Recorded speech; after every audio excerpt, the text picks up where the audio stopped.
जून 2013। उत्तराखंड के पहाड़ शांत और पवित्र कुदरत के कहर का सामना करने वाले थे। मूसलाधार बारिश ने राज्य को अपनी चपेट में ले लिया, जिससे भयानक बारहा और भूस्खलन हुए।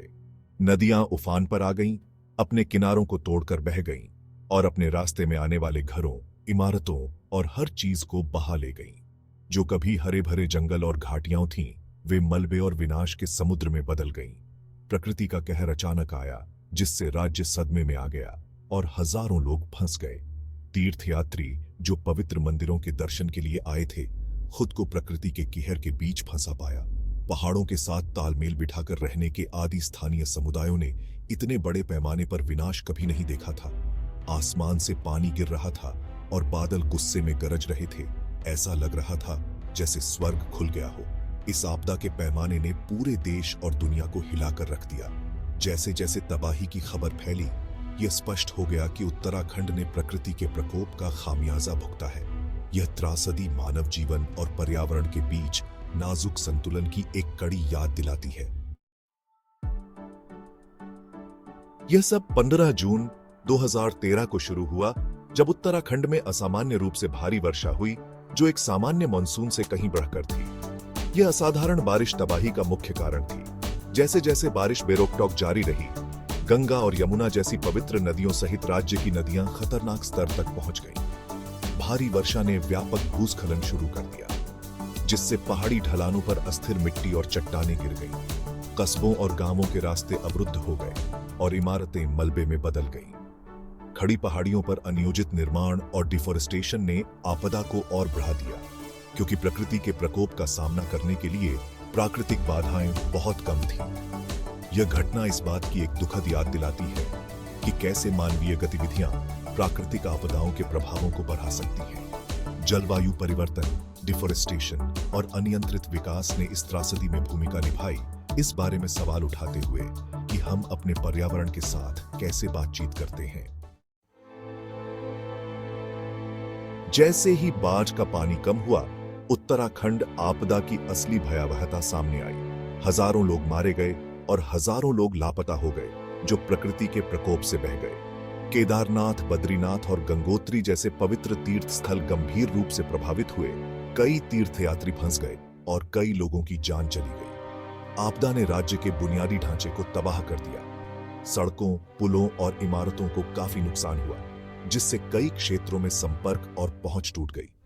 घर मलबे में बदल गए, जिससे हजारों लोग बेघर हो गए और अपनों और आजीविका के नुकसान का शोक मना रहे हैं। त्रासदी का प्रभाव लंबे समय तक रहा। प्रभावित क्षेत्रों को वापस सामान्य स्थिति में लाने के लिए वर्षों तक पुनर्निर्माण कार्य शुरू किए गए। उत्तराखंड आपदा ने मानव जीवन और प्राकृतिक दुनिया पर प्रकृति के प्रकोप के विनाशकारी प्रभावों पर प्रकाश डाला। यह घटना प्रकृति की ताकतों के प्रति हमारी भेद्यता और ऐसी आपदाओं के लिए तैयार रहने के महत्व की मार्मिक याद दिलाती है। आशा की किरण, बचाव और राहत प्रयास। तबाही के पैमाने को समझने के बावजूद भारत और दुनिया भर के लोग मदद के लिए एकजुट हुए। भारतीय सेना, वायुसेना और अर्धसैनिक बल बचाव और राहत कार्यों में सबसे आगे थे।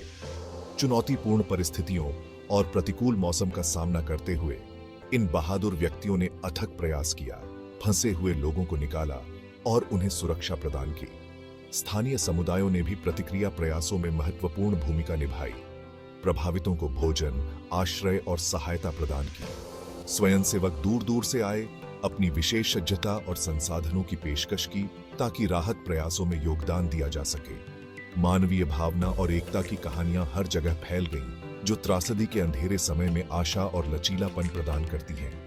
बचाव और राहत कार्यों में महत्वपूर्ण भूमिका निभाने के बावजूद यह घटना भारत की आपदा प्रतिक्रिया तंत्र में कमियों को उजागर करती है।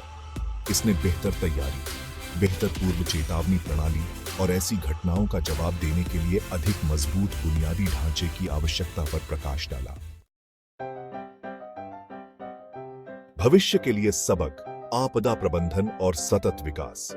उत्तराखंड आपदा ने आपदा प्रबंधन और सतत विकास के महत्व के बारे में बहुमूल्य सबक दिए। इस घटना ने ऐसी घटनाओं के प्रति हमारी भेद्यता को उजागर किया और जोखिमों को कम करने के लिए सक्रिय उपाय करने की तत्काल आवश्यकता पर प्रकाश डाला। इस त्रासदी के बाद से भारत ने अपनी आपदा प्रतिक्रिया क्षमताओं को मजबूत करने के लिए महत्वपूर्ण कदम उठाए हैं। बेहतर पूर्व चेतावनी प्रणालियां, बेहतर बुनियादी ढांचा और अधिक कुशल बचाव दल स्थापित किए गए हैं। हालांकि अभी भी बहुत कुछ करने की आवश्यकता है। सतत विकास सिद्धांतों को सभी विकासात्मक पहलों में एकीकृत करने की आवश्यकता है, यह सुनिश्चित करते हुए कि निर्माण गतिविधियां पारिस्थितिक संतुलन को ध्यान में रखते हुए की जाती हैं। इसके अतिरिक्त पर्यावरण संरक्षण और वनों की कटाई को रोकने के महत्व के बारे में जागरूकता बढ़ाने की आवश्यकता है।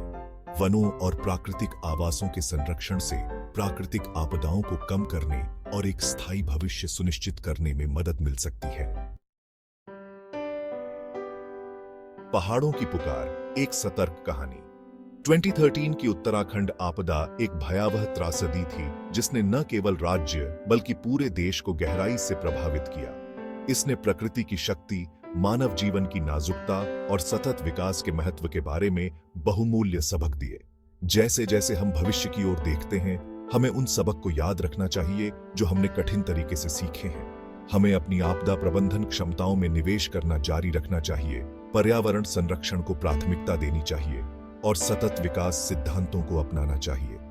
ऐसा करके हम ऐसी त्रासदियों के प्रभाव को कम कर सकते हैं और अपने और आने वाली पीढ़ियों के लिए एक सुरक्षित और अधिक टिकाऊ भविष्य बना सकते हैं। उत्तराखंड की कहानी एक सतर्क कहानी के रूप में कार्य करती है, जो हमें प्रकृति का सम्मान करने, अपने कार्यों के परिणामों पर विचार करने और हमारे ग्रह के प्रति एक जिम्मेदार और सामंजस्यपूर्ण दृष्टिकोण को बढ़ावा देने की आवश्यकता की याद दिलाती है।